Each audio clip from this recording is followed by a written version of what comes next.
Synonymous podcast episode 5. Today we have our first guest in the building. Oh man, I'm honored. Thank you for coming here and being a part of this, man.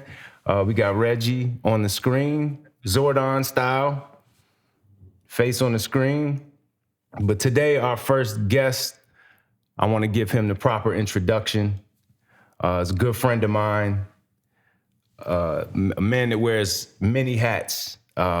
He is a true artist, a lyricist, a rapper's rapper, a battle rapper, curator, platform creator, entrepreneur, a man of the people, Richmond's own Radio B. Appreciate it. Thank you for having me, man.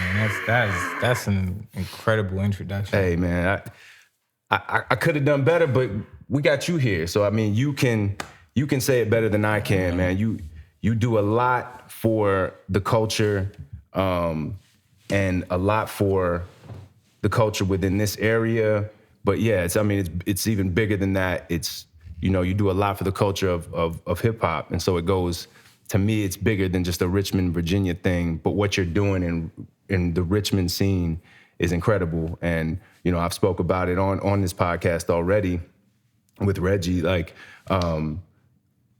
this scene is, the best in the area, in the DMV. Yeah.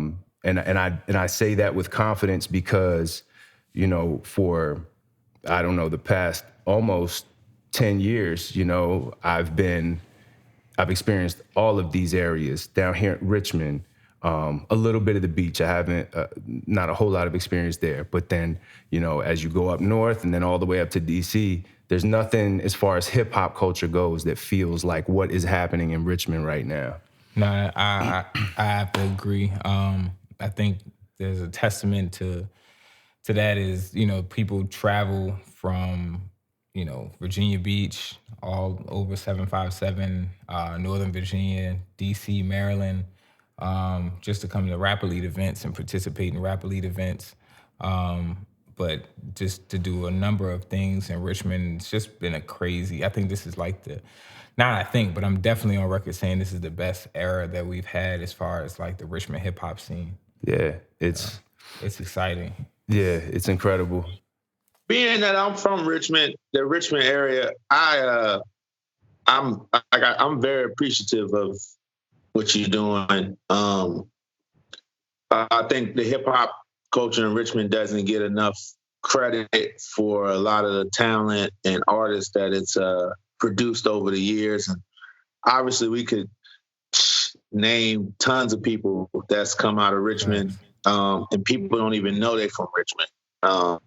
But I think what you're doing is super dope. I've been to a couple shows before and seen the battles and a couple of events you put together, and I think it's very special. Me being a fan of hip hop and following Kane and what he does, and you putting that stuff together, giving guys a chance, giving guys a platform. Also yourself and doing your music and stuff. I think it's a beautiful thing. And I hope I continue to do it, and I hope it grows and scales to the level that you want it to get to. No, I appreciate that. No, absolutely. Thank you so much. Yeah, man. We talk about the Rap Elite platform, and as I mentioned in the intro, radio has created quite a few platforms. The first one was right here, man. I'm repping today. The Lyricist Lounge, that was what Rap Elite is now. Yeah. But it was the first season, right? It was the Lyricist Lounge. Yeah, first season was Lyricist Lounge.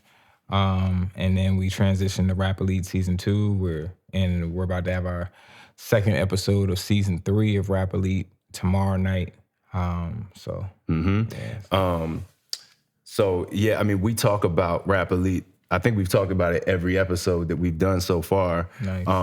So I've tried to kind of articulate what it is, but it's really hard to do that. Yeah. Because the energy in the room is just, it's unique. Yeah, it's very difficult to explain. But if you could try, you could do it better than me. Yeah. So, we started out calling it a hip hop variety event, being that you get a little bit of everything. You get MC battles. Sometimes you definitely get live ciphers, live performances. Now you have the beat cipher, and tomorrow night we have a one-on-one producer cipher. I know people have come and Oh wow, that's gonna be fire. Two dope producers too. Yeah, two really dope producers. That's gonna be similar to like when I don't know if y'all remember when Just Blaze and Very Swiss similar. faced. Very similar. So, if anyone's ever been to a beat battle, that's usually in tournament form, and they play like one or two beats against each other, and then they go to the next round and stuff like that. No, this will be more like Swiss and Just, in the sense of these guys will be going back and forth for an extended period of time. They'll probably be playing some records that are locally known. JL Hodges is one of the producers. He produced my entire Jesus Never Wore a Suit album. Fire. We'll get to that. Some of my singles like King Kong and some stuff on Hard to Be King he produced as well, for Michael Millions. And then he's battling DJ Mentos, which is he's in a group with Noah Also O fire. called Analog Suspects. He was just recently on Sway in the Morning as well. So yeah, they're both very, very dope producers. Yeah, I'm super excited about that one. I've never seen anything like that live. Yeah. So one time at AC3, there was a panel. There was some, I can't even remember all the dudes on there, but Illmind was up there. Who else, man? That's all I can remember off the top of my head, but it was like 6 of them. And it was, they would go down the line and each of them would play. And it was really like 30-second clips probably. Right. So they were prepared for that moment. They had joints that had crazy drops and crazy beat flips, and it was just a nonstop, people just breaking their neck. And it was it was fire. Cause people see battle rap and stuff, but you don't see producers battle like that. And I'm looking forward to that. Yeah, I think they're gonna go like 12 rounds, something like that. So it's gonna be crazy. I know JL, he's been putting away like special things just particularly for this. Like ever since he agreed to do it, he's been like hammering out new stuff. So it's gonna be interesting. Virginia, Richmond, not only Richmond, but Virginia alone, produced like the greatest producers in the music game. That's a fact. Super Producers episode on the Hip Hop Evolution says it all. We watched that together, yeah. And even Richmond has produced some multi-platinum producers like Beat Billionaire and Young Land. So Rio. In Richmond, for making beats alone is it's stupid. Yeah, and then we do right after that. We'll have the open producer beat cipher. So where producers just to come up and play 2 or 3 joints, and we usually open the mic up and let people just come up and rap over the producer's beats if they want them to. If they want to just play the beats, then they just play the beats too. But so after the producer battle, we'll have the beat cipher, and So is Lou Berner?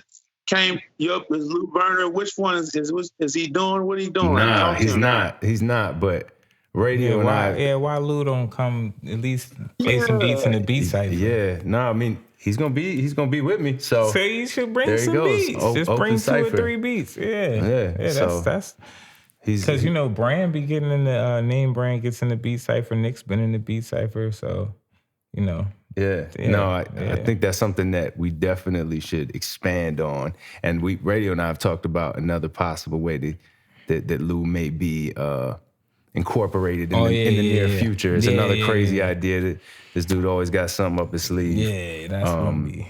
Yeah. On ways to just continue to expand this sometimes there's be so many different things that I'm like trying to orchestrate at one time. It's like stuff gets parking lotted, but that's something I really need to.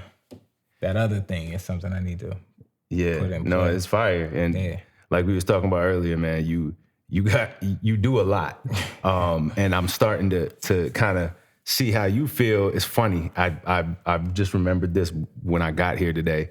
I remember probably like a year ago, maybe 2 years ago, I tweeted, "I'm the hardest working man in hip hop," and radio like quoted the tweet and hit me back and was like, really? Or some shit like that. And I was like, and you know, after further review, he's correct, man. And I'm surprised that I don't know. I don't think I meant it that way because I usually wouldn't do that. Not to you anyway. Right. No, you know what I'm saying? It was, it was playful banter. Yeah. But you know, it wasn't you beating your chest like, nah, bitch, I work harder than you. That's not the truth. And I'm paraphrasing. I don't know exactly what he said, but yeah, but he works damn hard, you know, and Right, let me ask you, what I'm so intrigued by this. Like, I love this shit so much. Like, what made you want to start something like this? Well, you know, we did Southpaw Battle Coalition, the Battle League. That's one of the events that you came to. So like that's a separate entity. Did you take that, like, was that inspired by like URL or something? And it's inspired by the URL era style battling. Like Smack. Yeah, Smack. Yeah. So what basically happened is there was already a scene for that in Richmond, a local scene for battles that I had become aware of, and some people I knew were involved in. So I started going to their events, and my homie in North Carolina, Gluezy, who now is a regular on URL. He's on the URL roster. He just battled Tay Rock. He just beat Tay Rock. Matter of fact, he just beat Tay Rock. Let me say that. I haven't seen it yet, Glue. but I got the Let app me emphasize that. You know what I'm saying? A dope Tay Rock. Where's Lou at, man? Lou need to comment on this. So I saw him have his first battle in North Carolina. And I was kind of, you know, we always did music together since like the early 2000s. And I was like motivated by watching that. I was like, yo, I really want to, because I always battled a lot back in the day, like different format, like not the Smack format, just like where it would happen, you know, at any point in time, anywhere. Like, you know, I was the guy that battled a lot. Kind of like how you used to see me battle, Reggie, you know? That's like, it just happened, you know what I'm saying? Like, so I was like, yo, I need to do this one time, like just one time. So I started going to the local events, LOC, League of Champions. And I was like, if I do it though, I need to figure out out of these guys, who's the best guy, like who is the one guy, like who, and that's the guy I need to battle. And then it'll be my one battle and I'll be done with it. And I would go to the events, but I wasn't seeing anybody like stand out as like the guy. Like I was seeing people that were dope, you know what I'm saying? But it wasn't like this one person, you know what I'm saying? And maybe, you know, I wasn't really so familiar with the culture to understand that there really usually isn't a one person, you know what I'm saying? So I'm still looking for that. And then the guy that was running it, Bravo, which I was very familiar with on the music side, he was saying that he was going to get back into actually battling, and he was like putting a challenge out to his roster.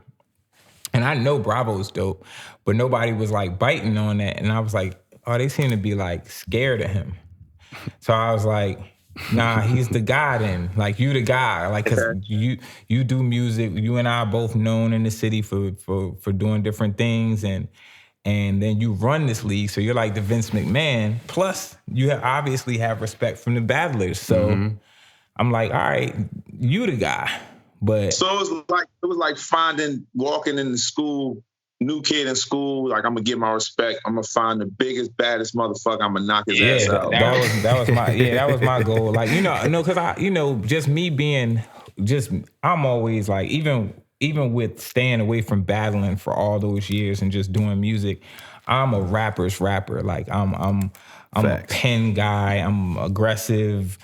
Not even necessarily on record, but like when it comes to rapping, like I'm very competitive. You know what I mean? So I think I'm already thinking like these guys are leagues below me. That's just my thought process. So I'm like, I have to find the best one. Otherwise, it doesn't make any sense for me to do it. Like, it has to be the best guy. So I'm like, Bravo, he's nice. You know what I'm saying? Like, so I'm like, all right, it's you. And so he wasn't too keen on that. He was like, nah, you should get your feet wet first and blah, blah, blah. And I'm just like, It's funny. I'm like, nah, I'm good. Like, you know, because I don't plan on doing this no more than once. Like, so whatever it's going to be, it's going to be like, but I just don't think he wanted to battle me. I think he looked at me more like a friend and like he didn't really want to like do that. You know what I'm saying? So like, I'm just like, we cool. You know what I mean? Like, I don't know you like that. To the point where I'm afraid to battle you. It's like competition, like, Right, you know? right. And I mean, now we're brothers. Like, you know, so basically, long story short, there was a lot that had to go on politically to get that battle locked in. And by the time it did get locked in, I was pretty annoyed at that point with him. And our promotion for that lasted almost like a year, cause like it got pushed back. It felt like a prime time. It literally was fight like night. 10 months. I watched that shit on Periscope It was because like I couldn't be there. I was supposed to be there, and something happened. Promo, like of trolling each other and memes and photoshopping.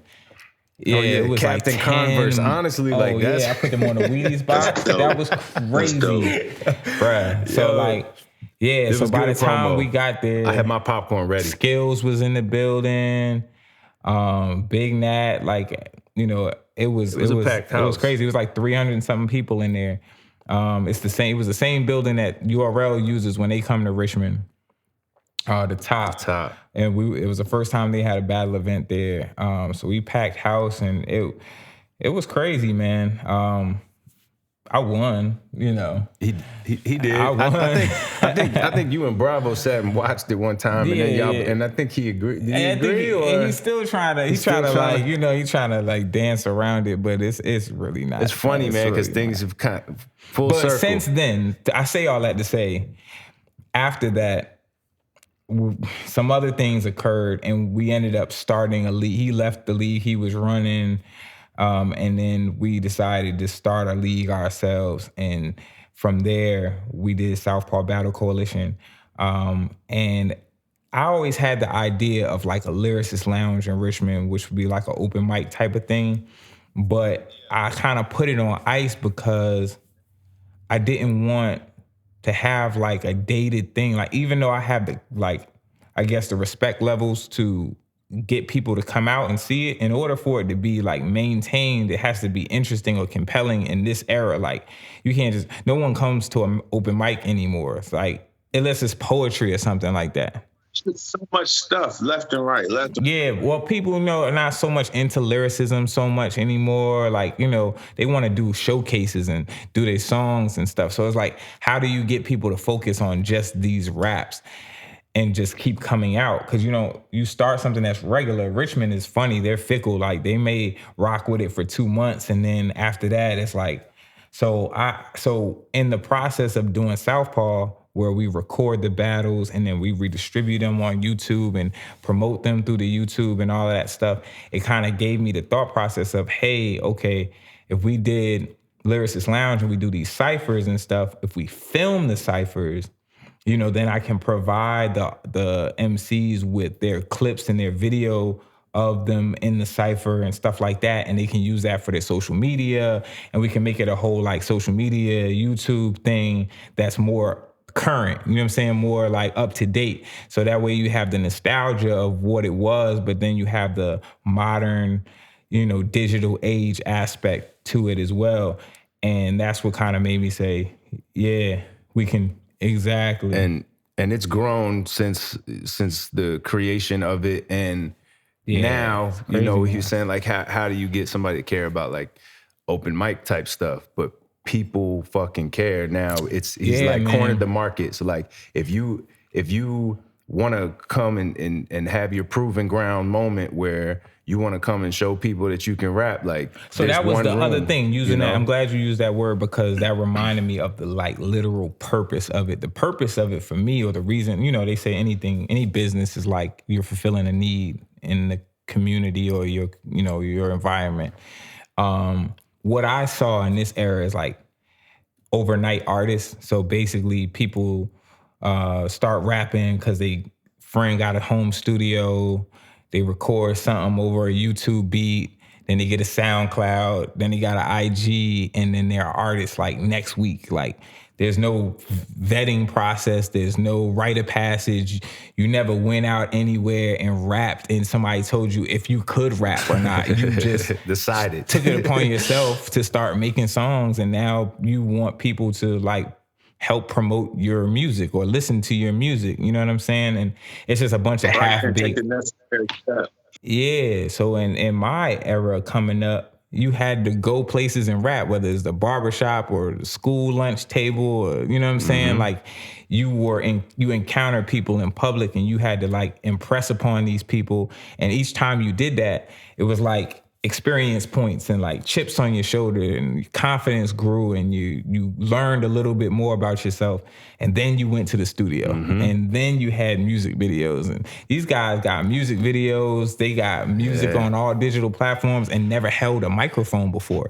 That's wild to me. You know what I'm saying? So I wanted to kind of reset it to where there was now like there's a rite of passage. So it's basically like the way we lived back then, it's like being manufactured now. Like it's like a manufacturing of that experience in a controlled environment.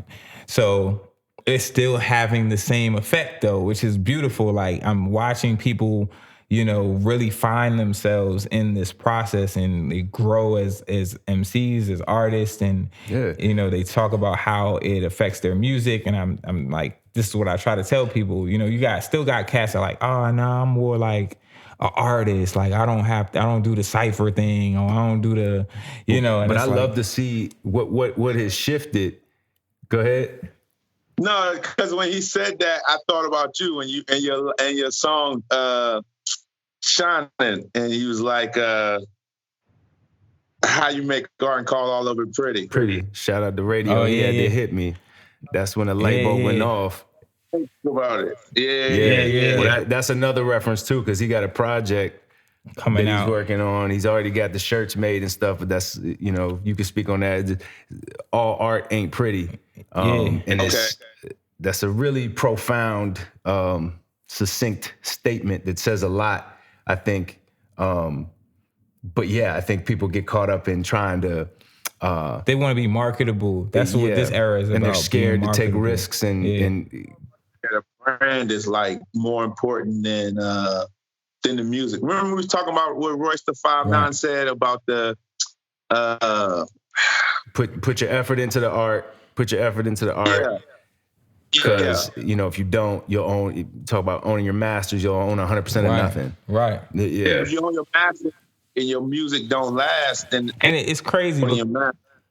Yeah. And then you think about the agendas of like, that's a whole nother conversation, because you think about the agendas of like these labels, how they don't invest in substance artists, but the substance artists are the ones who have the biggest careers and the longest lasting careers and the most fans. It's the strangest thing. Like the number one rappers are still like Kendrick Lamar, Drake, J. Cole, T.I., you know what I'm saying? Jay-Z.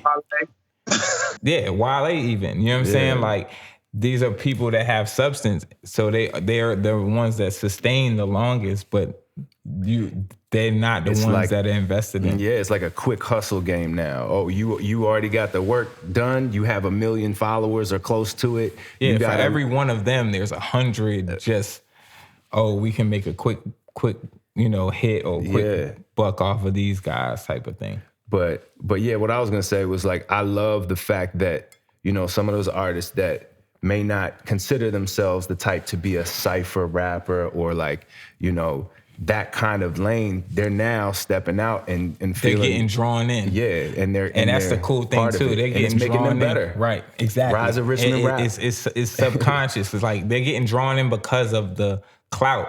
You know, it's like now the platform is big, so they just want to. They've tried just emailing me like, yo, I just want to perform my songs, and I'm like, work. we don't. That's not how we operate. We don't operate like that. You know what I'm saying? You're gonna have to like, you know, put some sweat and some tears into this. Sweat equity. Yeah, we need some bars. You know what I'm saying?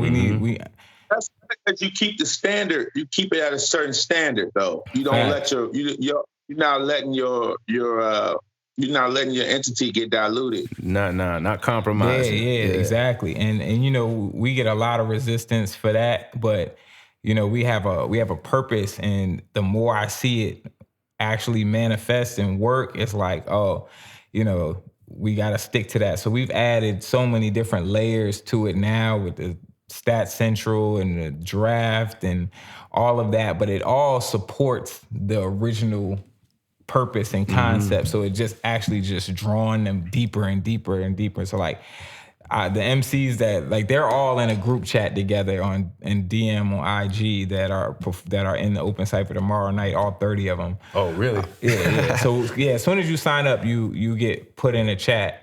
So like they're all talking about how they're sick and tired of listening to the draft day beat, because tomorrow's the draft day beat is what they're rapping to tomorrow. So they've been, you know, but that just lets me know how much pain they're putting in. They've been working. That they, you know, that they're tired of the beat. So, you know, I'm excited about, you know. Ready, they tired of practice. They ready for the game. Yeah, they ready to go. Should be. Synonymous. There we go. Drop number 1. Count it.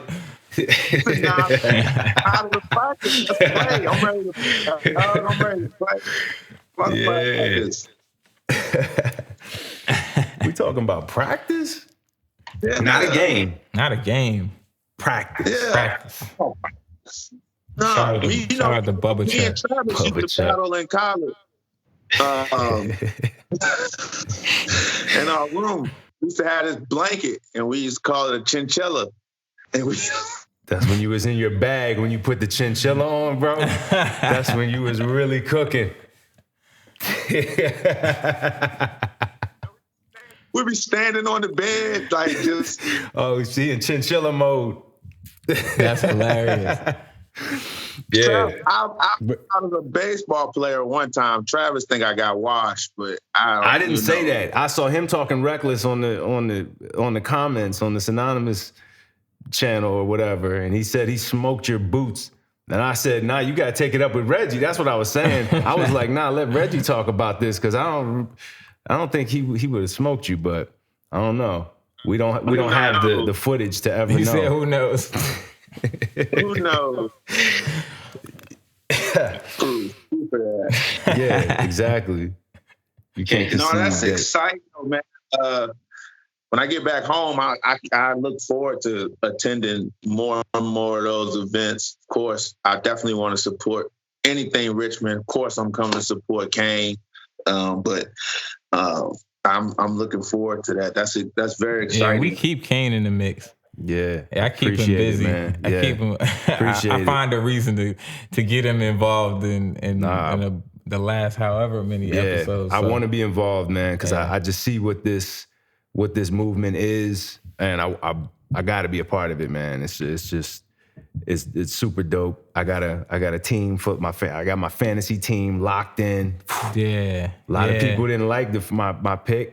My number 2 pick, or I don't know if they didn't like it, but they weren't expecting it, because I went with Bravo. We talked about Bravo earlier. Yeah. And Bravo's he's gonna light that stage on fire tomorrow. So yeah, I'm excited to see what he does. I already know. I mean, I knew when he said that he was committing to, you know, this season, and he's trying to win 6 hoodies. That he, you know, big trust. He's been in the open cypher before, but he wasn't it wasn't like a focused type of thing. It was like, all right, I'm gonna just come and I'll kick whatever type of thing. Like, for him to sit down and like write, and like he knows where the competition level is now. That was the other thing. I don't think the competition level was where he felt like he had to really apply himself. Right. So I know Bravo. He's an Right. obsessive type of rapper. We both do. We both have battled him. Yeah, we both battled him at this point now. And he's his pen is crazy. But so. Have y'all battled each other? Who, me and Kane? Yeah. No. We'll That'll never happen. happen. Nah. That'll never happen. That'll never happen. Why? Cause it's just that point. Nah, it's just like I'm not really into battling my friends. Like this is not my thing. No, it's like playing one. No, not really. Not with battle rap. Not you know really. What I'm saying? No.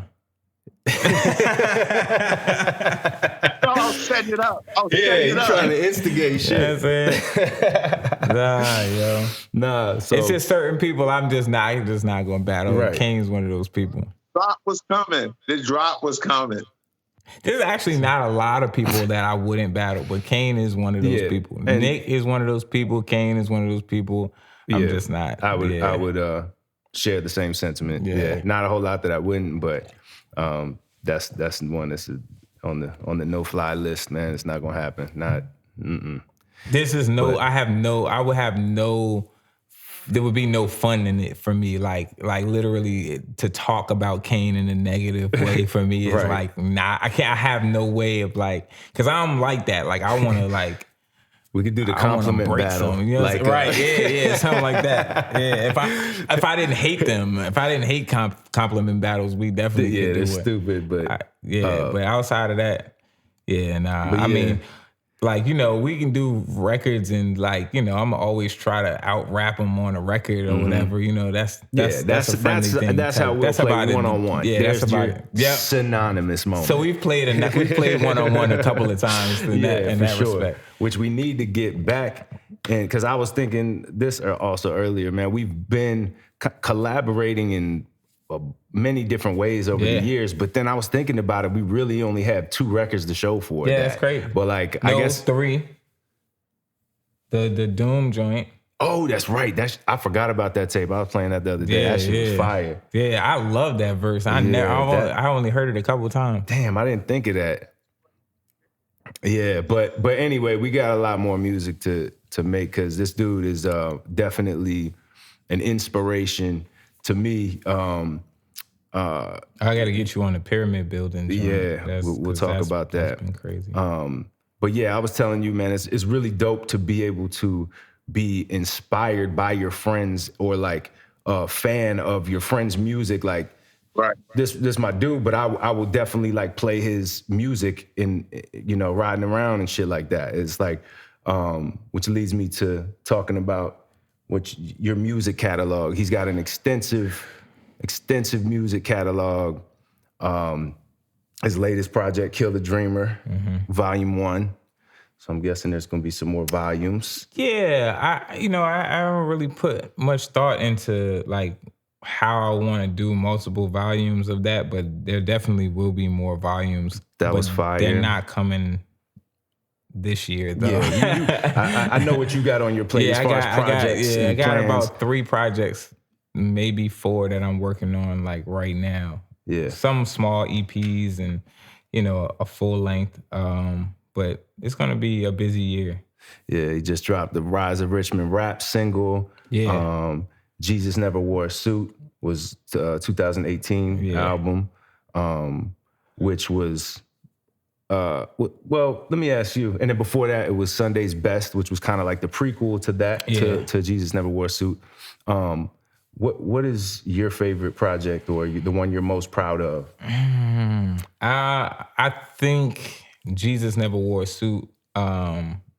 I'm surprised a lot of people say Kill the Dreamer is like their favorite or one of their favorites. I was surprised by that because I didn't really feel like I applied myself to that album too much. Like I kind of recorded that project loosely, like couple songs here, but it wasn't one project. It was just like a lot of loose records, and then really? I did like. It doesn't feel like that. Then I did like 4 or 5 to close it out, type of thing, and then but they all like really cohesive. Yeah, I think I would never have known that was the process behind it because the skits also kind of patch it together. Partially because interludes. it was like a lot of the same producer too. Even though they were done kind of sparingly, they were done with this a good amount of them were done with this one producer named Cashby, which I did Whole Foods. This is another one that's a lot of people's favorite, Whole Foods LP. That was in 2013. He did the majority of that. But yeah, that's, that Climb. So it would be either between Jesus Never Wore a Suit or Never Fall Off. Which is another, that album is like my most slept on album. Never Fall Off is my most slept on album, but I think personally that's my most well-rounded.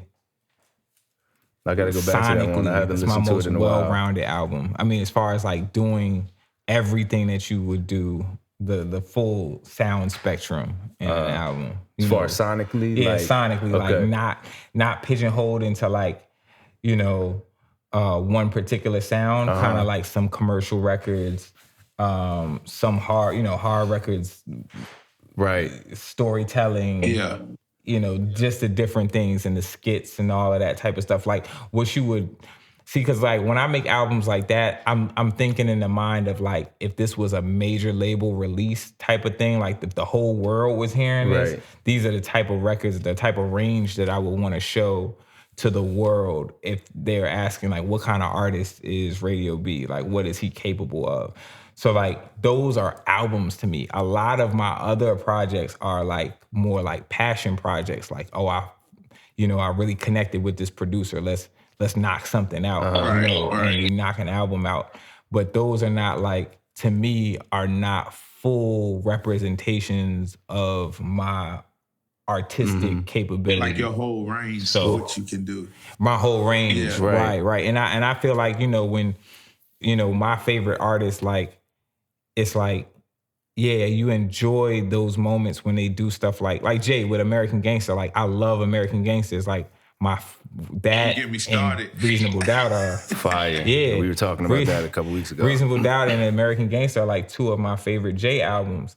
But then you have to like, it's different to me when you look at like something like the Black Album or Blueprint. You know what I'm saying? Like that's two totally different like attempts at, what they're doing, like what he's doing. You know what I mean? Like, so it's like, yeah, I don't want to compare Reasonable Doubt to the Black Album because they're just not even the same like goals. Right. Like he was going for a whole different thing with Black Album, and I think he achieved it. You know what I'm saying? But American Gangster or Reasonable Doubt is like, so I get why people say, Kill the Dreamer or, Sunday's Best or something like that. Sunday's Best was fire. Feels a certain kind of way because it's right down, it's like whatever that vein is that you want, the bars, the production being like aligned, the sync, in sync with a producer and a particular sound, and just bomb, bomb, bomb, bomb, bomb, one after the other.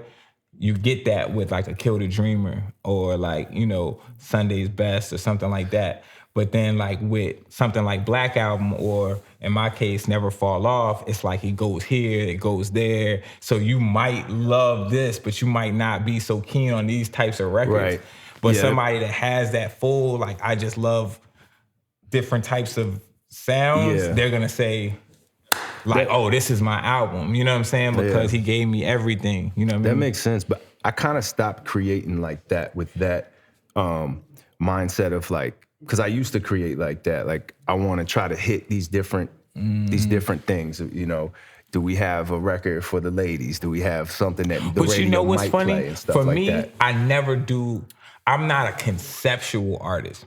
So let me take that back. I don't like concept songs. I don't like to write like a girl song or this song. Like I never do that. So even when I say a full range, I'm thinking more sounds than I'm thinking concepts. Got you. Yeah. So like I hate that. I hate artists that want to do the girl song or the club song or the whatever. It's more like I might pick brighter, more energetic beats that, you know what I'm saying? Like, For sure. instead of saying, Like let your song happen organically. yeah, like- like I'm just more open to what sounds can come in.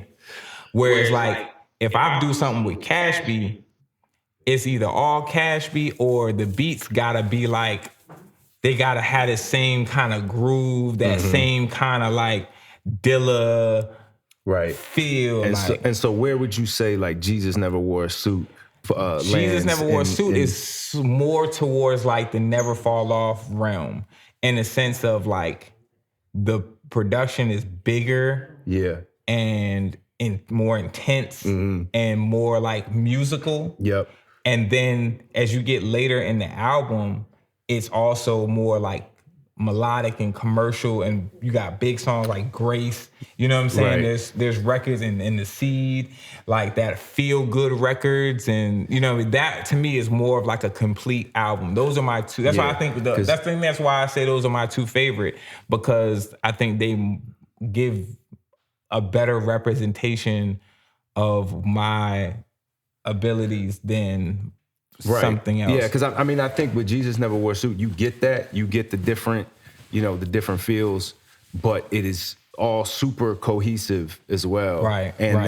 then the thing that I appreciate about that, and I got to go back and listen to Never Fall Off, because now that It's been a while. Yeah, it's been a while since I've heard that. But the thing that I appreciate about Jesus Never Wore a Suit is the attention to detail. It all sounds like from start to finish that it's one main thought that's being continued throughout other different avenues. Right. The interludes, the little sound bites, the production. I love the production, and then I also think it's an impactful record because of what you're talking about. And it's almost like a timepiece of you're speaking on it's commentary it's on social what's going on. Definitely social commentary. And that album, I think that's one of the why it definitely is probably my favorite, because it'll be a record that stands the test of time. For sure. When you talk about what's being discussed on the record, and even just the title in itself and the concept behind the title, or the multi-layered concepts behind that title and what it means, it comes up in conversation for me all the time. Whether it's in reference to what it means or just, it's something that I've become known for now. Okay. Like that title, I had that title and made the title public before I started recording the album. But the first time I set it out, or posted it anywhere, it got like a lot of feedback. It's a people powerful statement in just a What few title words. is this? Just to remind everybody.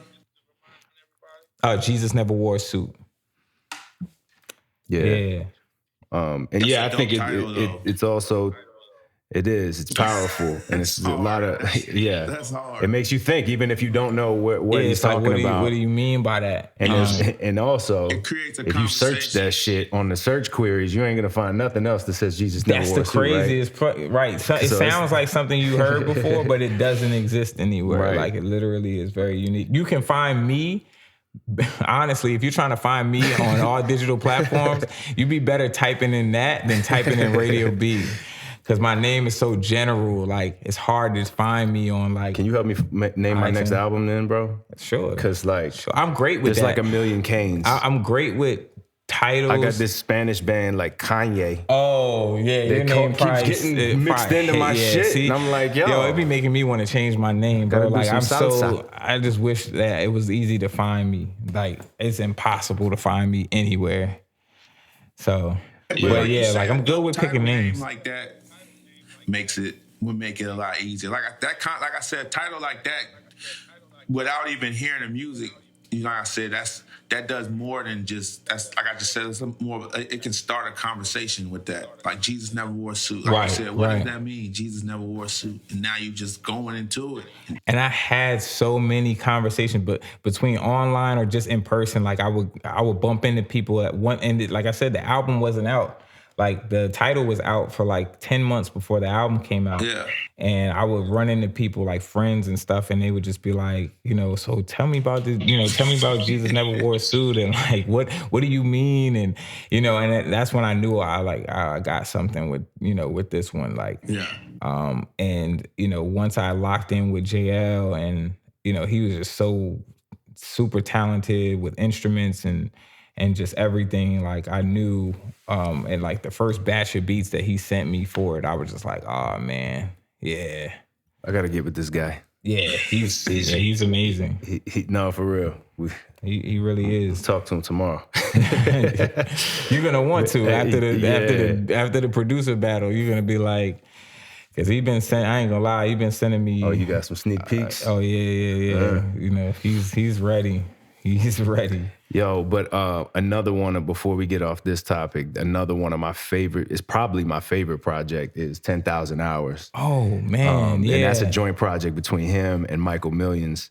And I think that's my favorite, man. Because y'all are just spazzing on it. Man. It sounds free. It's the production. I go on record to say I that love every beat on there. It's one of the best duo albums ever. And I don't talk like that. You know what I'm saying? Like I don't talk like that, and I don't talk like that in public. But Reggie, you gotta listen to it though. It's you ain't heard it? one of the best duo albums ever in life. Like it's like, the only like duo albums. I'm not gonna try to rank it. I'm not gonna try to rank it. No. I'm talking not no bet. Like I'm talking about like in the echelons of like Black Star. You know what I'm saying? Like they didn't rap. They just high-teched the beats. Yeah. Who else? I don't want to say Clips albums because their albums were more like they were a group. They were more like commercial albums. I mean, like I'm thinking like more underground. Two solo artists type and putting them together duo albums. Yeah. I'm trying to think of some other ones. I can't even. But or like combinations. Like people listen to that album and they start throwing out like crazy combinations. They're like, oh, y'all like Nas and AZ, or y'all like Jada and Styles. It's like wow. Like I'm like, yo, like thanks. Like you know what I'm saying? But no, I get it. Like the production. And the way that we recorded that album is incredible. It's like 13 records. I was working for Verizon and we went on strike. Well, we were about to go on strike. It looked like we were. And I made a bet with Mike and I was like, if we go on strike, we got to do a tape. We got to do a whole project. Because we've been doing music since I started rapping. We were in a group and we've always had these like, these collab records, and they always had this same feel. Like they all like had this like classic feel. We always pushed each other to rap harder. So it was like, we always like, yo, if we ever do a project, it'd be crazy. But, we just never did it. Yeah. So I was like, look, man, if I go on strike, we got to do a project. And he was like, all right. And a couple of days later, they announced that we were on strike. And like that morning, I sent him like he was like, yes. I sent him like a zip file of like 40 beats. Like I just sent him like 40 beats. I'm on strike. So time to get some music done. Yeah, I went to his crib and I was like, yo, so we started calling it the strike tape. Ooh. And we started recording, and I would be like, the next day I'd be on the picket line. I'd be in my headphones. I'm listening to what we recorded. And then I go back. So like the first day we recorded like 4 songs, and Noah O came through, and he's the only feature on the project. He came through and if I'm not on part 2, I'm going on strike from rapping. Part 2 is actually Pyramid Building, now is kind of feels is like technically part 2. It's gonna be considered because we'll get into that. But anyway, it ended up being like 13 songs, longer than we expected, and it's the only album that I know of, and that's anyone can tell me, that is sequenced in the order that the records were recorded in. So like all from one to whatever, that's the order that the songs were recorded in. We did it in 3 studio sessions. And if you listen to the cohesiveness of the flow of that, that's what makes it even crazier. Yeah, it's like how could that even be? Like it wasn't strategized that way. That wasn't even a decision that was made till after the records were recorded. It was like, oh, we just might as well leave them in this order, and it works perfectly. It's perfect. Like it's literally perfect. Yeah. Yeah, that's some dope shit. Wow. Got a day off today. We don't got no practice, nothing. I was gonna watch Narcos, but now I'm about to listen to this. Yeah, definitely. Reggie gonna be rapping on his bed with a chinchilla on. But he probably got a real chinchilla now. Yeah, he does. Hold up. He gonna put his mask on. Right there. That's this is our chinchilla. That's the chinchilla. Oh, that's fire right there. Give us 8 bars. You know, Sal might come through with the joint. He got the coronavirus mask on. About to kick that ill. Yeah. Rapping viruses. Literally got sick bars for you. Yo, so.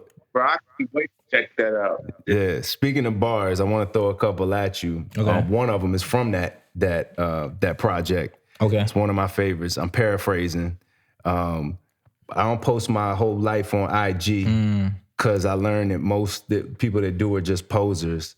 I don't post my whole life, but I make you cherish the part you see like Moses. The part you see. Yeah. Bar. So talk Yeah. about it. That was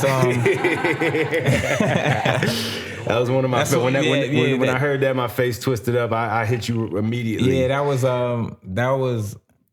Give it to me one more time. He said, you say it. He said, I don't post my whole life. I don't post my whole life. I don't post my life on IG because most people that do it just poses. So I don't post my whole life, nigga. But I make you cherish the parts you see like Moses. Yeah, like,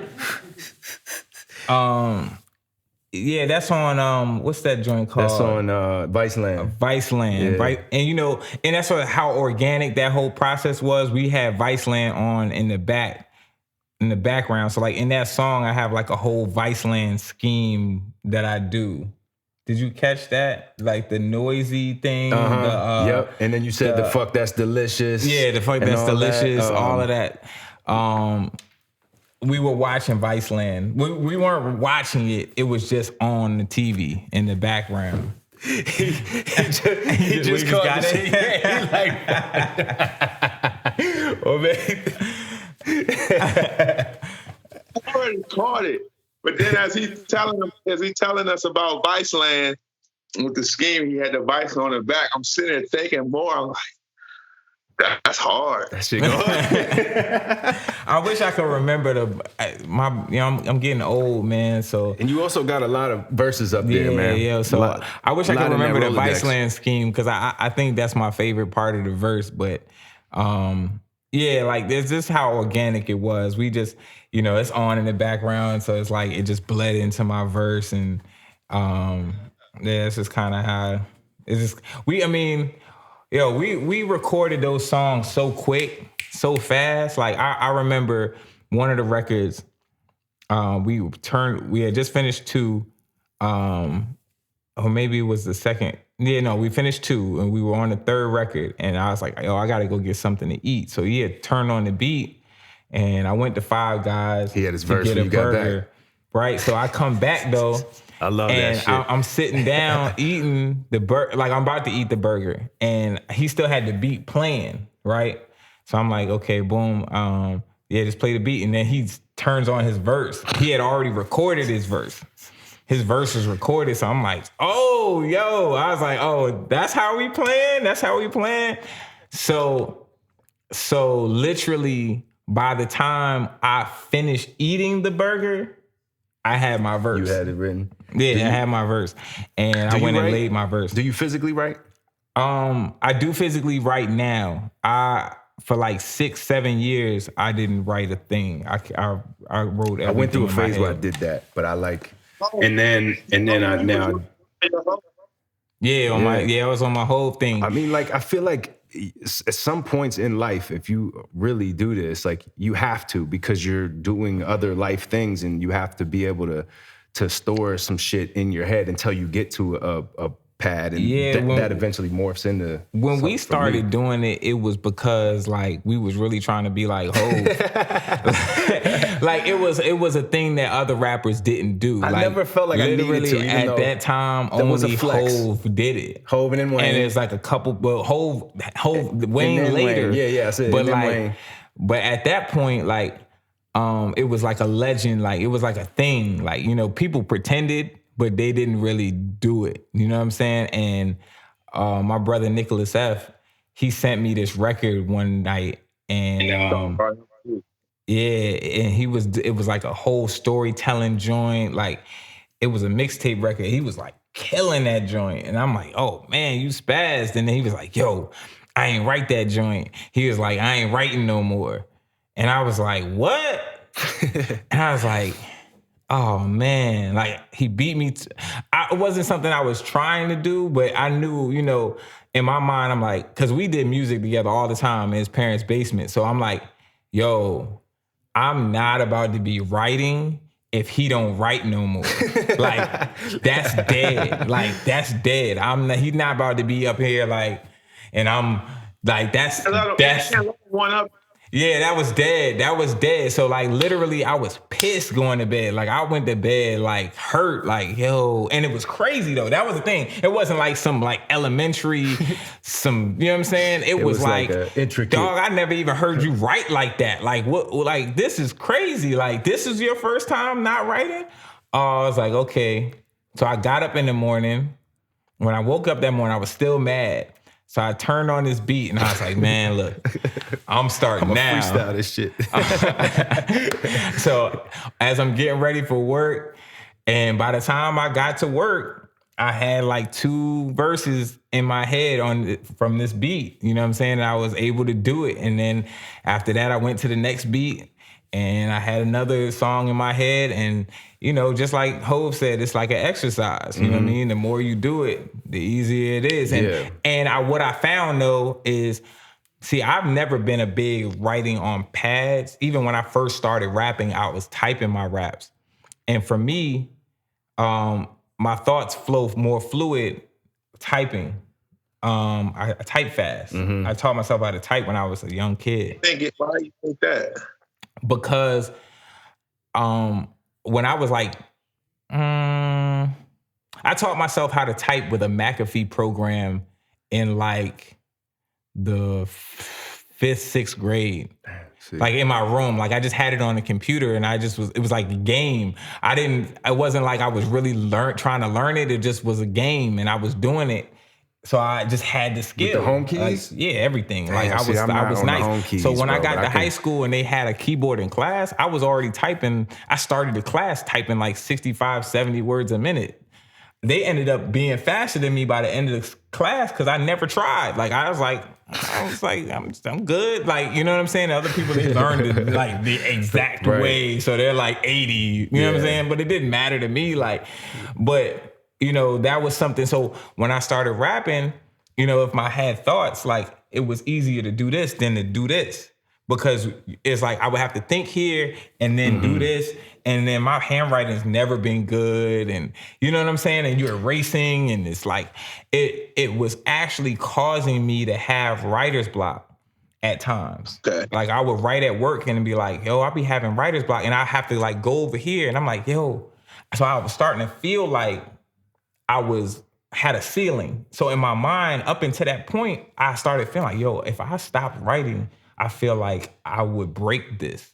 Like I would never have writer's block. And that's what it did? And then when he did that, I was like, boom. And then once I started doing it, I was like, I never had writer's block ever again. Like never, ever. Like I could rap. Like it was nothing for me. Like for me, it was never like, even though it did feel like that when you learned that Hov never wrote, and then like you saw the documentary where he's in there with like the 99 Problems record, Right. another storytelling, intricate, writing, piece of writing that he did, Fade to Black, right? Yeah, the Fade to Black Yeah. documentary. But you saw how he created, and it was like a flex. It made you feel like I'm not worthy. There's a man that can do this thing. You know what I'm saying? Right. So, but still, I was always like, I got my process. I don't need to try to do that. But Right. like I said, naturally occurring events in life cause you to have to store shit up here. And that's why he said that's why he started doing it. Right, but like any way you get there, I think that it makes you a stronger writer. Yeah. And it makes you a stronger artist because I don't know. Recording lyrics that you've memorized is always better than recording lyrics that you've written. For sure. Or reading them off of whatever you've written them off of. I happen to now be, I guess, to me, seasoned enough with recording that I can read it and still have the same feel. But for at least the only reason I started back writing in my phone, and sometimes when I'm at home I'll type my lyrics down, it's just for efficiency, and now I'm just back used to it, so it's like I'm not challenging myself to keep it all in my head because it's just taxing, you know what I'm saying? Like it's just a taxing thing. And if I want to be quick in the studio, work smarter, not harder. That's just all it is. It's not a necessity. I respect anymore. what y'all do, like both of you, because to be able to write that stuff down and think of those concepts and catch a cadence. And we're both intricate MCs. Like, that's the thing too. That's a special talent. Right. It's not like it's like that shit is hard. I mean, I've Appreciate messed it. around. Appreciate it. Obviously, I'm not no rapper. We all know that, but I've messed around before and like tried to write just for the hell of it and see, and that shit is dead for me. Like, so, but see, you're not a writer because every time like we've fucked around. Actually, I've had Reggie record a couple of things back in the day, but did you write that? But he's always like, every time he's like, yo, I got something to this beat. I'm like, all right, let's just fucking record it. Right. And he's like, I ain't gonna write. I'm gonna just freestyle that shit anyway. But what you should do is just take that freestyle ability, think a little bit longer, and just don't write it down. But that's the just thing. go in the booth. I think it's a special talent you guys possess, because I think a lot of times some people can, you overthink or overanalyze something, and you don't really catch the flow of it or the beat or whatever. And like you guys got tons of songs, tons of music, and like to be able to do that shit, write it down and take it from paper and put it to a beat and just keep that shit going. That shit, people don't realize how hard that actually is, versus they think it's like, oh, they just made a song, but it's not like that. Like the whole process, everything, like is it's tough. It's very tough. Like, and I salute all the entertainers that R&B, rap, country, whatever, reggae, whatever. You guys are salute for real, because that's very Appreciate it, tough to do. But we can't do what you do on the basketball court. It's synonymous. So it's synonymous. There we go. I'm the only one that do the drops, all right? I'm the only one. All right. Nah, Sorry, man. Because I had to drop earlier. It's synonymous. It's synonymous. We'll dub your voice in right there. It's synonymous. Dub me in for that one. Another bar real quick. I made my Mondays feel like Fridays, and that's a life goal. I did this my way. Yeah, Kill the Dreamer. Yeah, like, I've been out of the 9-to-5 world for 2 years now, a little over 2 years. Most stressful time of my life. Yeah. But not specifically because of music, but I'm a full-time caretaker of my mom. So that's she's disabled. So that's a big challenge in trying to like balance that lifestyle and artist lifestyle and platform and entrepreneur, because it's not like I'm just rapping outside of that. You know what I'm saying? No. Like I actually spend very little time rapping. Right. Like rapping is probably I probably rap now less than I rapped when I worked at a 9 to 5. Like as far as like writing, recording music, I don't do that as often as I'd like. But this year is different. This year, y'all gonna get a lot of music. Yeah. But yeah, that one hit home to me, you know, because it made me think of like the Closer to Nothing concept, which was my last album. And I just the thought that, you know, a lot of times we get confused thinking that success is this certain level of fame, these Right. certain monetary, material things. But something as simple as being fulfilled and having your Mondays feel like Fridays. And that's the thing that I have to remind myself when I go through the stressful aspects of it, or when the money's short or whatever. Like, you know, it's like you got to remind yourself, like, yo, you get to wake up every day and do what you love, Facts. whether that be Facts. contributing to your business, which is hip hop. You know, so it's not like it's a business outside of rap. You know what I mean? It's a purpose. It's a love. It's a labor of love. You get to do music and you get to take care of your mom. So it's like, even though these things are challenging, very challenging, it's a blessing to be able to be there and do that and be in that role and that position. Because if I, you know, it's crazy because for me, it was when I left my job and I knew I was going to be, you know, helping my mom out more than because I'd be at home now. I didn't realize or know that her situation was going to get worse. So her situation like literally got a lot worse like a month or two after I left my job. So it's like ever since then, it's like I kind of got floored, like unexpected, like blindsided. So it's like since then I've kind of been like fighting with my like equilibrium off, you know what I'm saying? Trying to balance the music, the businesses, and, you know, just the everyday stuff like budgeting and making like, you know, adult decisions like outside of trying to hold all of that together. So it's been an experience, but it's like, you know, I always say like, you know, these are when you come out of these types of things, it's like you come out of it with like a testimony, and you come out of it also with like Facts. a lot of resilience. And See, a lot of people don't think like that. you know, so a lot of people don't have that perspective, but that's yeah. So it's like absolutely you the just way to got to look at it. remind yourself, like, you know, it's like you can, you know, I tell her too, you know, she gets frustrated sometimes with things she can't do and things like that. And I'm like, you know, you kind of have to balance, you know, the way you balance that out is that it could be worse. You know, there's people that, you know, you feel like you can't do these things, and then there's things you can do that other people can't do, you know, and, you know, you just kind of have to change your perspective and just kind of, you know, approach it from that point of view. And I try to remind myself of that when I get stressed out as well. You know, I'm coming from a space of always having, you know, I worked for Verizon. I didn't have no problems with money and, you know, what's, you know, like those types of things weren't an issue for me. You know what I mean? So it's like, yes, you get to do what you love, but you got to be more careful, you know, when it comes to like budgeting and doing those types of things. And those are more of a thought now and a priority. So it's just, you know, it's just balance. Like that's what we look for in life is to be balanced.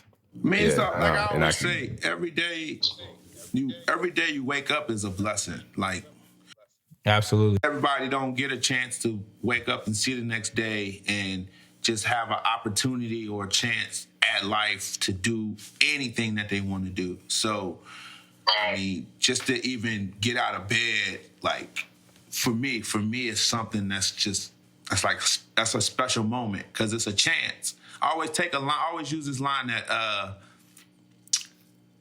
was it Jay-Z? Jay-Z, yeah, you know. I know. No. He looks for excuses to bring Jay-Z bars into. I think it was Fabulous.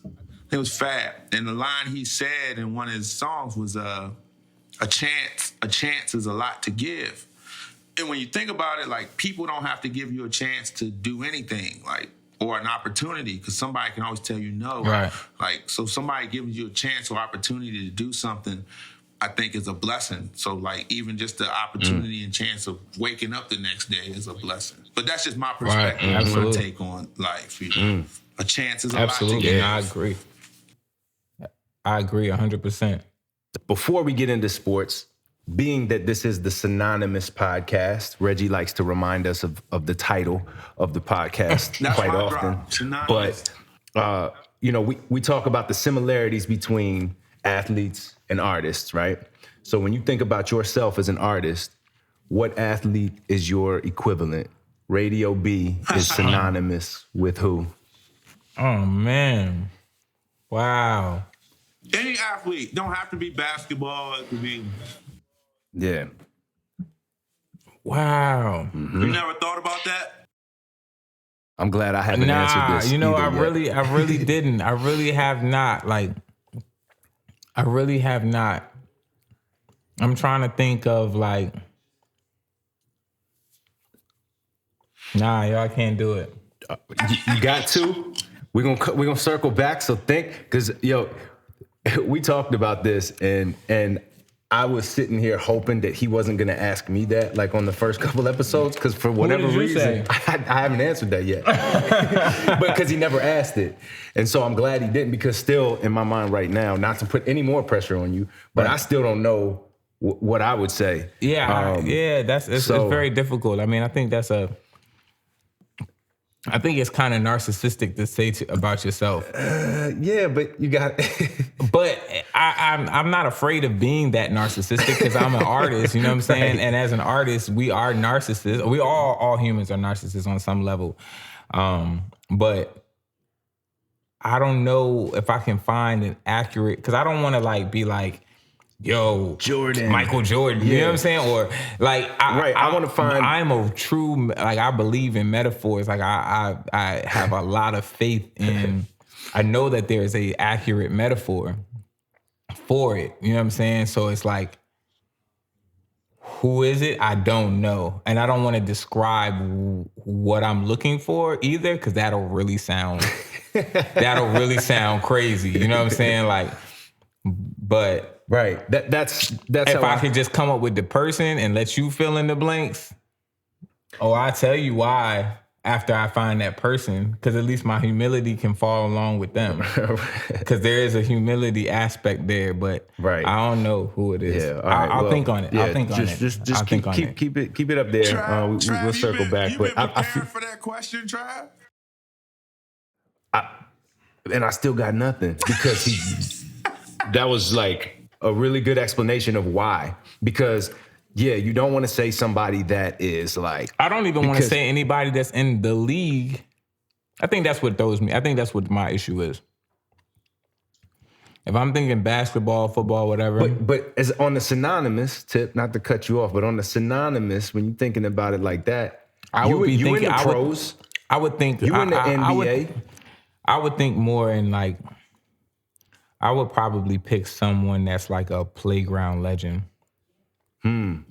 Okay. That's probably where my mindset would be. I just can't think of one that actually I can actually I like that. Playground align legends with myself. Playground legends are very respected, and because there's playground legends that were just as good or better than any NBA player that you might have found, but they didn't get they're just not heralded in the same way as your NBA legends. Real artists. He's taking the metaphor real. Yeah, that's what I'm saying. I wasn't going to just spew the name out, because it'd be more in that realm, because I feel like when you start to put a name, then you start to look at accolades and all of that type of stuff. Got to go along with it. All that got to line up, and I don't. There's a lot of accolades that a playground legend has, but it's more like legend, not on paper. You got legends from the EBC and Rucker, like basketball, like A Butter, Black Widow, AO, legends like Hot Sauce is a freaking playground legend. That list goes on. Bone Collector. I mean, obviously, I could just throw them name for name. I'm the professor then. But I can see where you're coming from with that analogy. Yeah. I might be the professor. That might be me. I might be the professor. Yeah. You can take the professor. I like that. I might be the professor. I like that. And if I'm not the professor, then I'm Jackie Moon.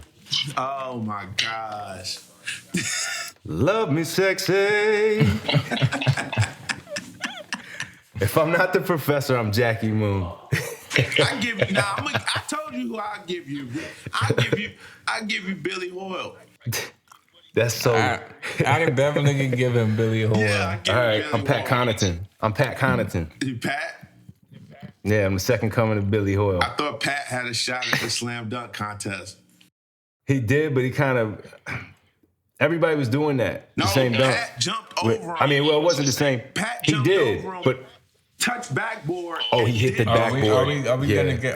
Are we gonna talk about that? Yeah, You want to we talk can. about contest? Yeah, We we can can talk about because like last week we talked about it because I lost a bet over the shit, but I feel like we didn't get into like the really the shit that.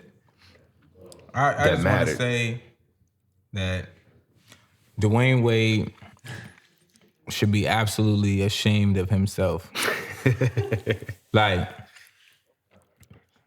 you know, I know Dwayne Wade is a hot topic right now, but we're not even gonna go there. You just talking about him giving that Derrick Jones. I'm talking about because look, man, listen. He agreed with four other people to score a certain way right. in order to arrange it to be a tie. And he reneged on that agreement It's that Miami and Heat took thing, dog. the entire fate of this classic, possibly the best dunk contest ever. He took the entire fate of this into his own hands. And Yeah, that's crazy. Like, you know yeah. how that It's the the Miami Heat connection. Yeah, but there's no excuse. yeah, I'm like just that's you do that Yeah, earlier. that is don't- what it is. But You know, not you're right, once Reggie, you but- make the agreement that you're gonna do something. So now you've taken everyone else's freedom of thought away. Like if that's the case, just be like, nah, I'm gonna score what I want to score. Like I'm not gonna do that. You know what I'm saying? But for you to say like, yo, we're gonna tie them out, and you know that their other scores are fixed now, and then you're gonna alter your score. You just totally changed the whole fate of the event now. Yeah. Like that's crazy. He changed his life too. You know, Derrick Jones got a deal with a multi-year deal with Puma for winning the slam dunk contest. Changed his life. What? Wow. Yep. Got like a shoe should give deal and D-Wade half of some that money shit, and whatever. all that. And Aaron Gordon is kind of like just left. Even though Aaron Gordon make like $75 million, but shit, you still want that dunk contest trophy on your wall, you know? Especially when you're the rightful winner of that. I mean, Twice now. Yeah. It's tough, man. It's the politics. I mean, you said it yourself when we were talking about the dunks themselves. The Aaron Gordon dunk off the side of the backboard. Oh, that where was- he swung around. That was nuts.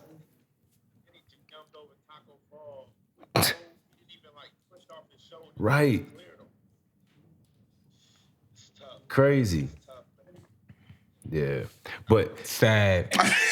That's the word for it. It's sad, Yeah. bro. Like it's sad. Like I really was like, and then when I saw that, and then to see how, you know, D Wade acted, like you know how everybody looked over at him, and then they still covered for him. Like you know, Common was like, yeah, we were supposed to tie him out. Somebody ain't do it right. I don't know who. Like, what do you mean you don't know who? Yeah, you know who. Yeah. because everybody looked Soon over. everybody looked over at him. You know what I'm saying? Like, and then he had the nerve in an interview when they asked him about it to go, but I wasn't the only one that gave him a 9. Right, he did. That's crazy, Yeah. dog.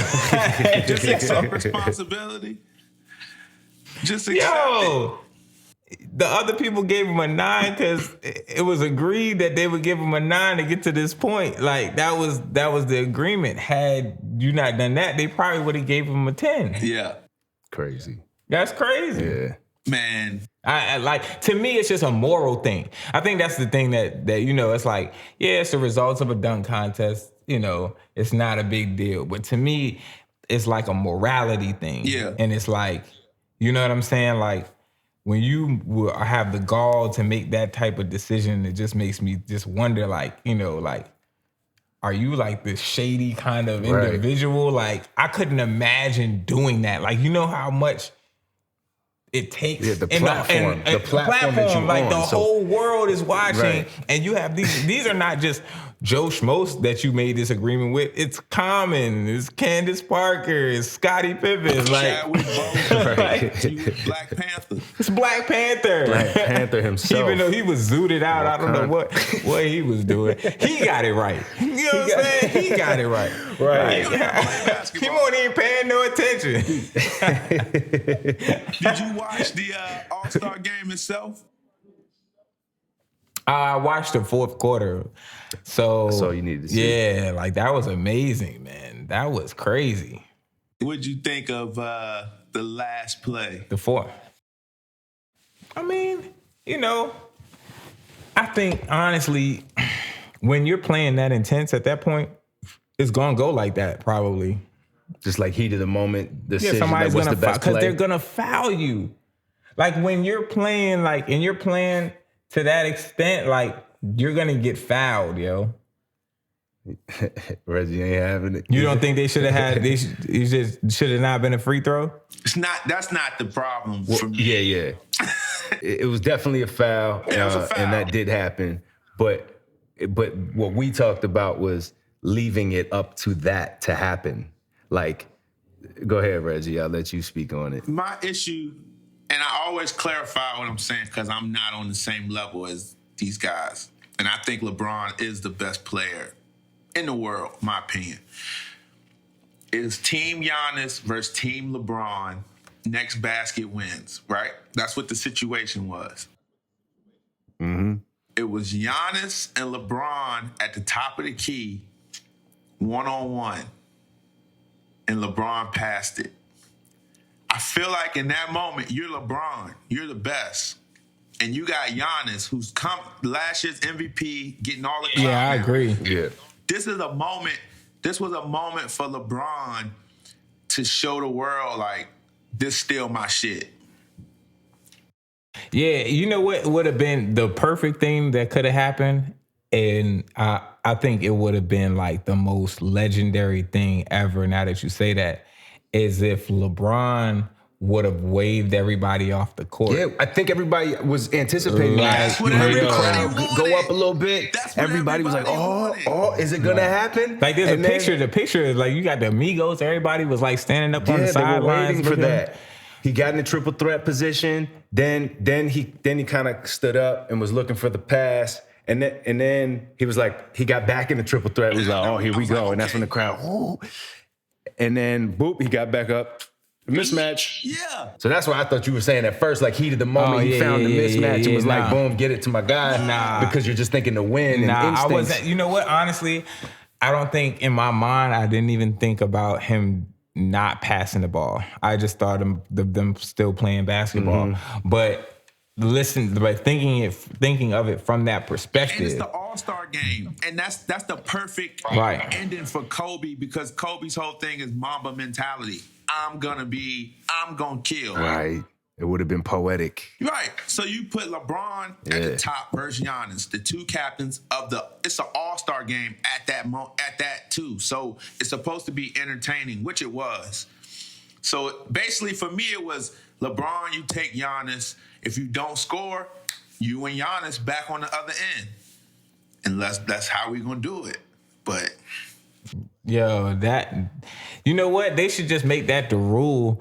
Since they want to play with the rules so much, they should just be like, if it gets down to a basket like that, no free throw. Y'all the only two on the court. Y'all got a one-on-one it up. Like just keep it on that side of the court. Two captains. Or at least did it. You have the two captains. Or at least, and I won't be surprised if they throw this in the rules, that it can't end on a free throw. Yeah. I just because that's not how a regular pickup game where you're playing to a certain point. Free throw. You don't get it doesn't get to end like that. You keep fouling until something happens, Take the ball out. Take the ball out. Yeah. Check ball. Check up. Yeah, check up. Let's run it again. That's just that's gonna force it to put it in LeBron's hands if everybody else is still fouling. That was the only thing for me in the All-Star game that I wish would have been different.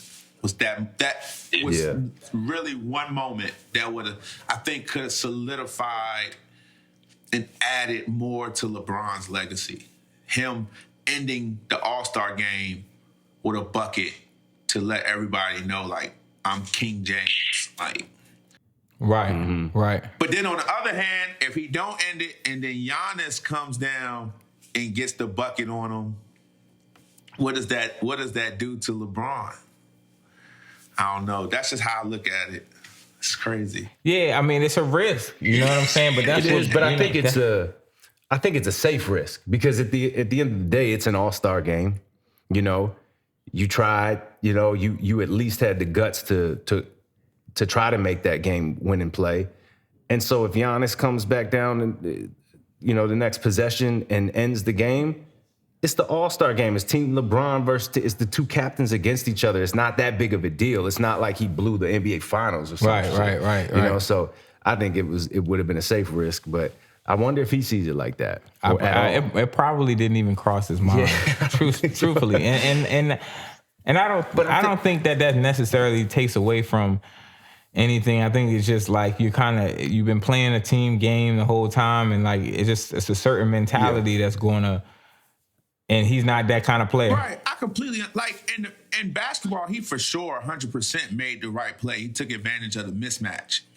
Without a doubt. But as a fan, as a hooper, like, I want to see that shit. Like, I'm LeBron James. Right. I'm LeBron James. It's game point. Everybody get out the way, bro. I'm finna get this. I'm finna get this bucket. And just that whole concept of him clearing the visual of that. Yeah. People would have just that alone. Like the whole stadium would have went crazy. That would have become the greatest All-Star game ever for him to do like this and call him out. And you know how he wipe his chest? He dribbling. Right. And go one-on-one. Yep. That's just me as a fan. It was a great All-Star weekend anyway, but that would have been the icing on the cake. Yeah, for sure. Yeah. And he would have beat him. He'd have beat him to it. I think he would have. I don't know. Yeah, he blocked a couple of his shots. Him 2 times in a row. Giannis did. So I think that's another reason why he didn't want no smoke with it. But that's one thing when you got other supporting people on the court. It's another thing when it's just you and them on the court. Well, the one time like if it's just him and Giannis on the court. Yeah, I don't remember the situations. No, when the one when Giannis Giannis put it on the glass, they was one-on-one at the top. He beat Giannis, and Giannis went and got that. Giannis still got it. Yeah, that's right. Yeah, I don't know if he wanted to smoke with Giannis. I don't know. I'm not the one to say. Yeah, it was a good All-Star weekend though. It was great. It was great. For sure. But, switching gears real quick, I gotta do this before we, while we still got you here, while we're on the sports topic, because I'm a football guy, and I know we've had brief talks about this before. You not supporting the NFL, and because you don't watch it, is that still your stance? I watched the Super Bowl. That's the first Super Bowl I've watched in years. It's the first football game I've watched in years. At this point,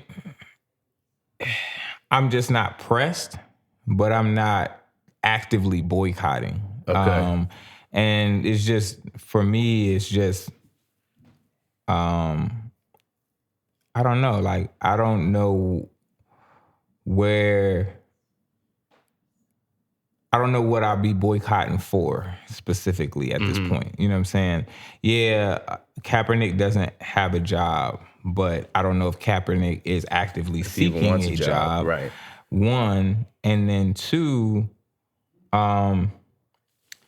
it's more of a situation like there's other things that are being done on the NFL side with Jay-Z and the certain initiatives that are being created to try to rectify some of those wrongs that they've already committed. That I can, it doesn't. To me, it's still being done as a need, like a Band-Aid type of thing for it's a PR thing more so to me than it is a genuine thing. But at the same time, But it's still the results are still the same. Like we're still getting something out of them, and that wasn't their fight to begin with. Right. So I'm more indifferent about it right now than anything. okay. Jay-Z just got I can't remember the exact figure. Like 100 million. Yeah, he just got the NFL to commit 100 million to Prison reform, I think. Yeah. So I mean, obviously something's getting done. Yeah, and I think these things, regardless of why we got here, we're here now, and I think that Kaepernick is the reason for that, and I don't know if a lot of people grasp that really. Right, absolutely. And that was the whole thing with Kaepernick being pitted against Jay-Z, or even him taking a direct stance against Jay-Z, I thought was foolish because it's you need the alarm and you need the action.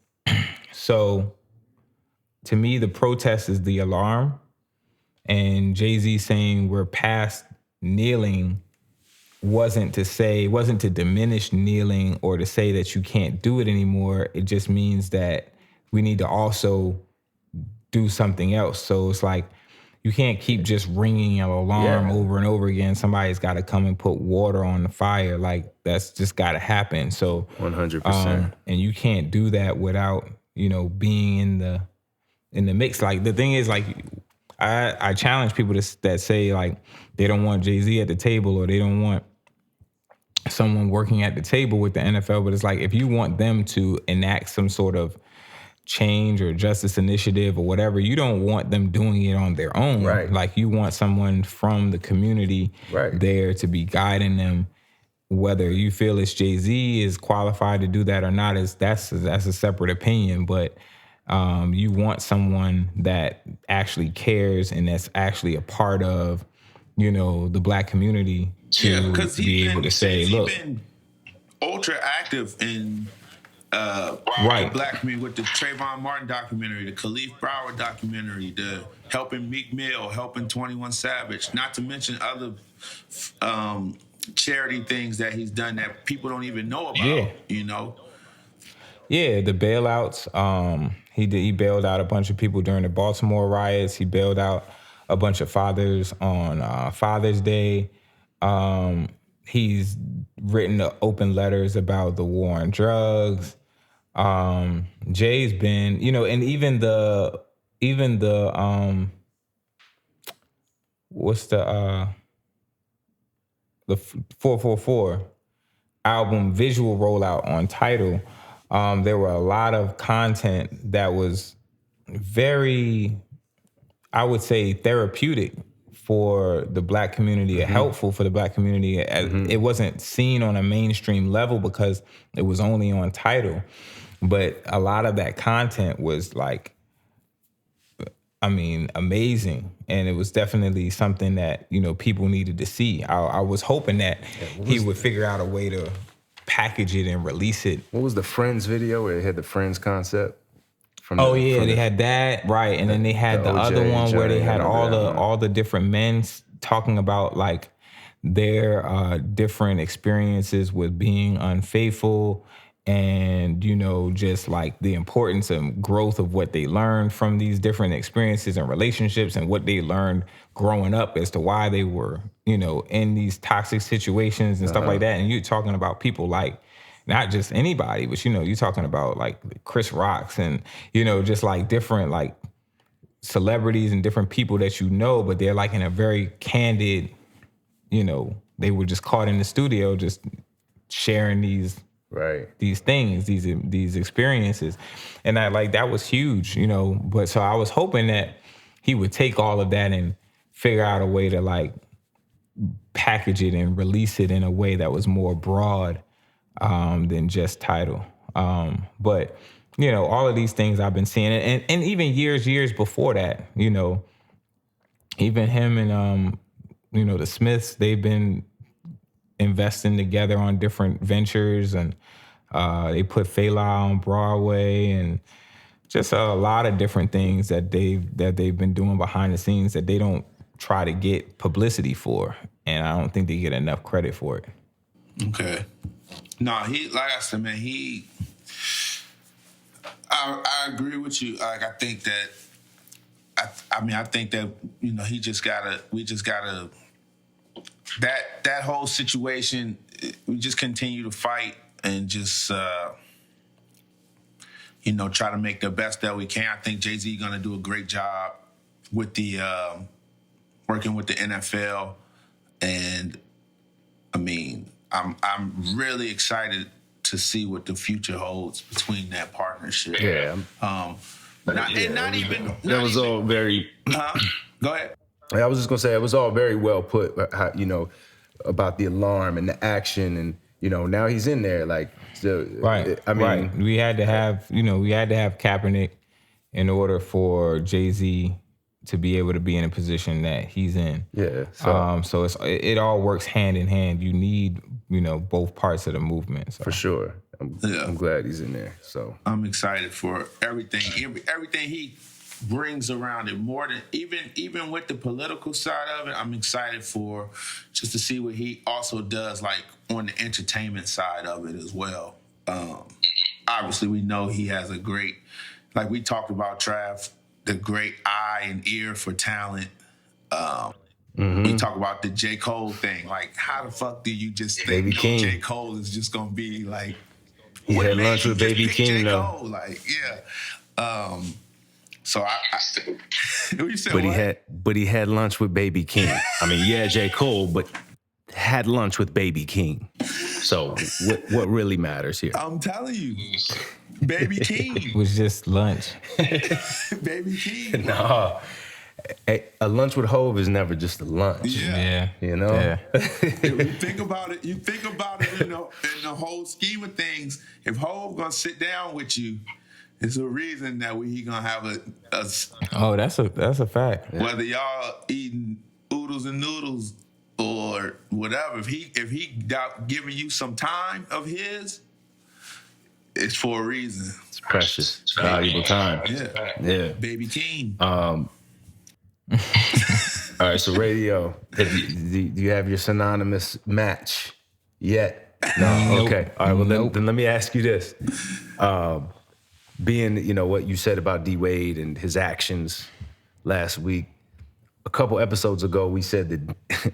Well, I was trying to place Nas in a synonymous because we talked about this on Twitter. So, as far as generations, Jordan equals Jay-Z, Kobe equals Wayne, and LeBron equals Drake. All right, and I was just pressed. I actually commented that under. Yeah, and you agree with those, right? Mm-hmm. Okay, so where does Nas? What is his equivalent? We at the end of that episode, if Jay-Z is Michael Jordan and Nas is Isaiah Thomas. Nah. What you think, Reg? I mean, that's a good possibility. I mean, that's a very strong comparison. Like, I'm not mad at but you. when you think of the feud aspect and you think of the skill level aspect. No, we're just talking about just as far as skill level. So for me, my reason was D Wade because I feel like Nas and D Wade are spoken about as greats in their fields, but they're not given the same respect as those that are considered the greats. So like D Wade is one of the greatest basketball. That's how I feel about Isaiah Thomas. Right. That's why I say I'm not. No, mad. I mean, that's yeah, like, that's but your maybe opinion. even at a higher level than you like. because I mean, would put Isaiah D-Wade- Thomas got rings. Right. Right, See, but- I like that one better than D Wade. I like that. Because D Wade is like a younger generation. Nas is, I mean, Isaiah Thomas is of a generation preceding Jordan, barely, Right. which is also Nas. Nas Barely. preceded Jordan by 3 years. And Isaiah still doesn't get the same respect as Exactly. And because of Jordan, right. for a number of reasons. This metaphor. For business wise and because of stardom. Which is crazy So because Jay-Z's stardom. businessman.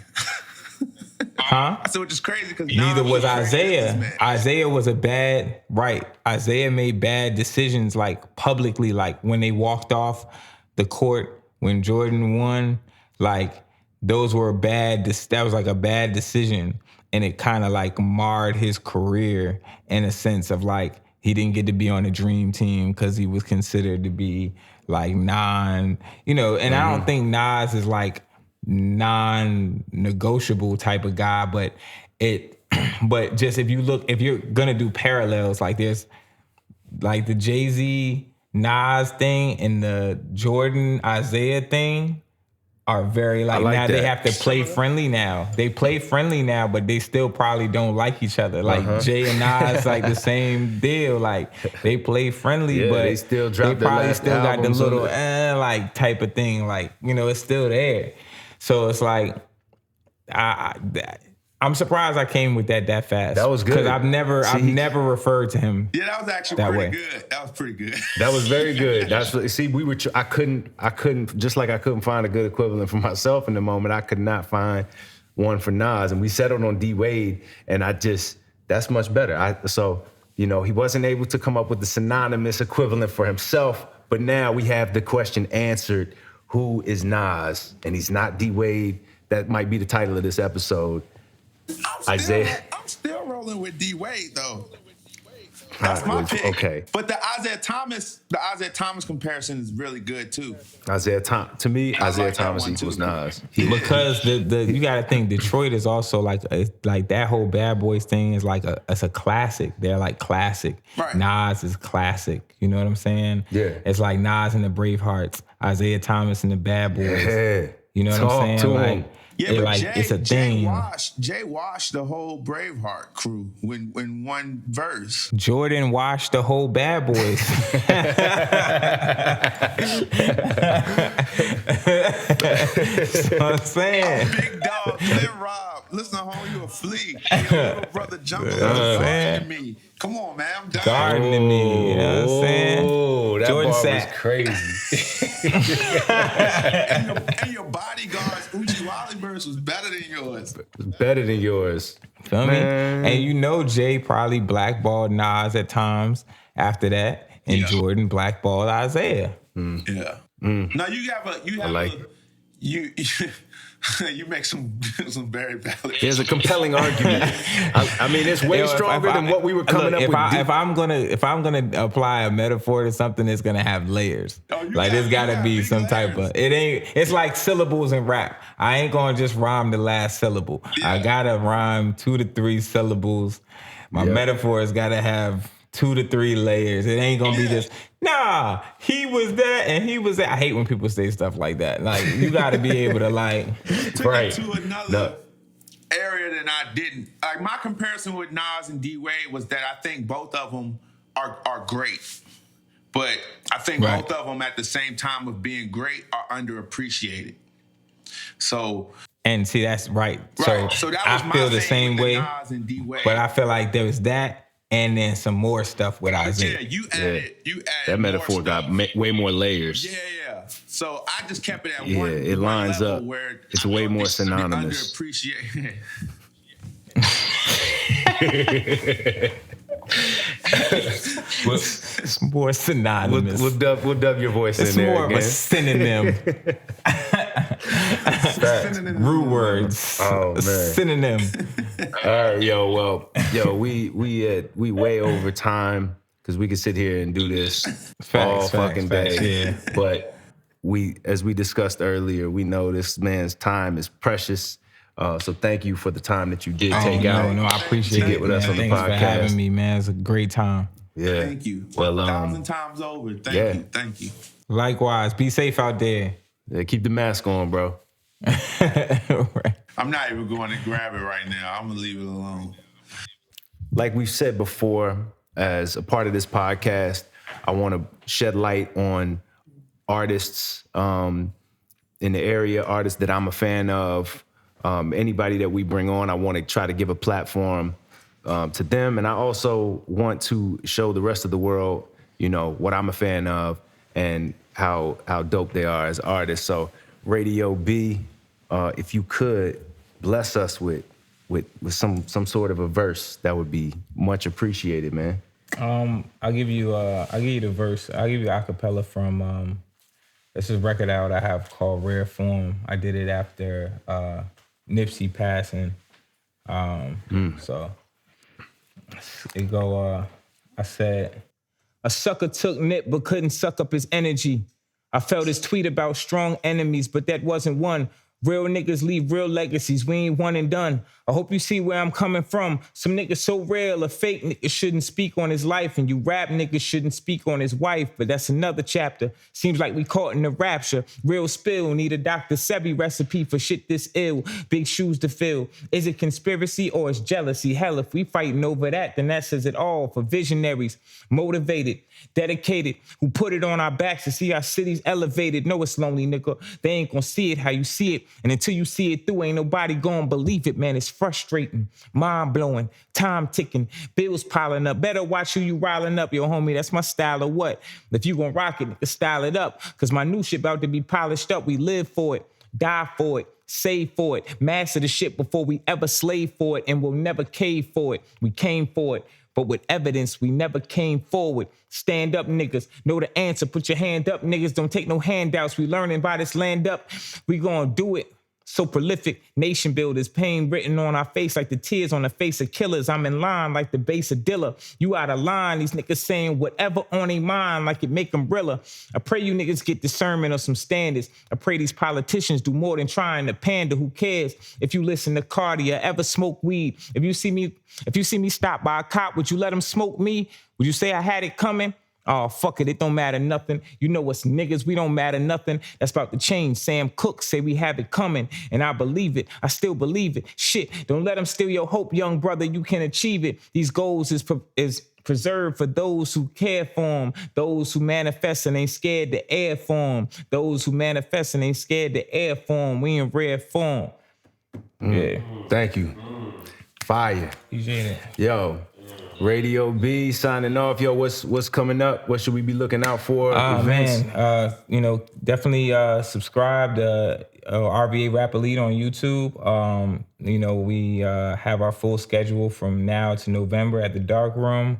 I got a couple of different projects coming out. I got the Rise of Richmond Rap single that's out, and then we're putting out a citywide mixtape called Rise of Richmond Rap Volume 1. And then I got 3 projects coming: All Art Ain't Pretty, Pyramid Building, and Dirt Under God's Nails. So it's a lot, man. He's always pumping out content. It's never quiet for Radio B. So y'all check for him. Y'all make sure you follow him and listen to his music. Subscribe, do all that. Yo, thank you again, man. Episode 5. Appreciate y'all. Peace. Law.